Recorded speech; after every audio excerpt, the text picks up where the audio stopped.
എല്ലാവർക്കും നമസ്കാരം. ഞാൻ ഈ അടുത്ത സമയത്ത് 1 കിലോ ആപ്പിൾ വാങ്ങി. ആ ആപ്പിളിനകത്തെല്ലാം അതായത് മുറിച്ച് നോക്കിയാൽ കാണാം ചുവന്ന കളറ്. ഇത് കണ്ടോ? ഈ ആപ്പിളിനകത്തും ചുവന്ന കളറ്.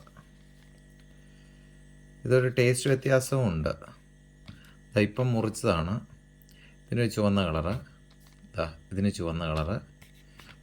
അടുത്ത് നമുക്ക് വീണ്ടും മുറിക്കാം.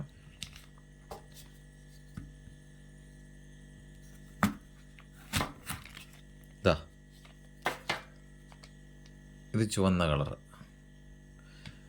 ഇതെന്താണ് ഇങ്ങനെ ഈ ചുവന്ന കളറെന്ന് അറിയാവുന്ന ആരെങ്കിലും ഉണ്ടെങ്കിൽ ഒന്ന് ഷെയർ ചെയ്താൽ ഉപകാരമായിരിക്കും. ഇത് കളർ മുക്കിയ ആപ്പിളാണെങ്കിൽ കഴിക്കാതിരിക്കാമല്ലോ, അതിനു വേണ്ടിയിട്ടാണ്. ഇനി അങ്ങനെ വാങ്ങുമ്പോൾ കഴിക്കാതിരിക്കാമല്ലോ. അറിയാവുന്നവരാരെങ്കിലും ഉണ്ടെങ്കിൽ ഒന്ന് ഷെയർ ചെയ്താൽ ഉപകാരമായിരിക്കും. കാരണം അറിഞ്ഞുകൊണ്ട് നമ്മൾ വിഷം കഴിക്കുന്നത് ശരിയല്ലല്ലോ. ഇത് കണ്ടോ? ഇത് മുഴുവൻ ചുവന്ന കളർ അതിനകം കണ്ടോ? ഇത് കണ്ടോ? ഈ ആപ്പിളൊന്ന് മുറിക്കുകയാണ്.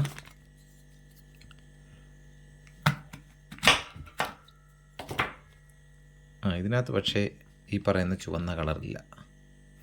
എന്നാലും കളർ ചെറിയ തോതിലുണ്ട്. ഇതിനകത്തും വലുതായിട്ടില്ല. എന്നാൽ ചുവന്ന കളറുണ്ട് താനും. ഇതെന്താണെന്ന് അറിയാവുന്നവരൊന്ന് ഷെയർ ചെയ്താൽ ഉപകാരമായിരിക്കും. എല്ലാവർക്കും പ്രയോജനപ്പെടട്ടെ. ഓക്കെ.